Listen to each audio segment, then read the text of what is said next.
ए जी उठी ना काहे कितना दारू पी के सुतल बानी उठी। अरे तो रोज हम कही ना कि हाई लंगड़ा जोड़े मत रही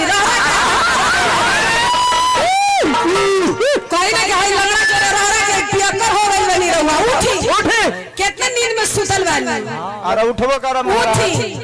हां बताओ ई कर रचनिया हमरा कहते के लंगड़ा के संग जॉब से रहत रहे। हां पिए का सी गई बड़ा गाड़ी माराओ के सी गइल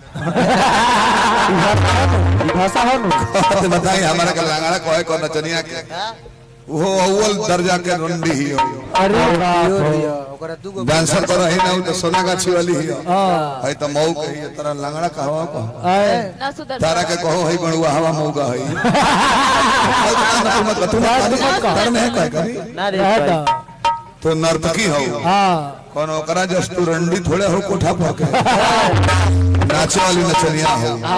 लंगड़ा चाचा कलसी हमरा के तो बड़ा दुख लागल प्यास भाई भाई के कहेला। हां आ ओकरा से कहो तरह की लंगड़ा हां खाली गुड़वे लंगड़ा देखले बड़ी आए जाते लगी जाई हाथ करे तो एकदम माने तू बोला हमरा कुछ कहो अब तो ओकरा से कहइबो आए जन 18 भतार मुआ कने स्वाग जादव जी के मुआ वाले बिया गया जिले के आए ओमे को तू बड़ा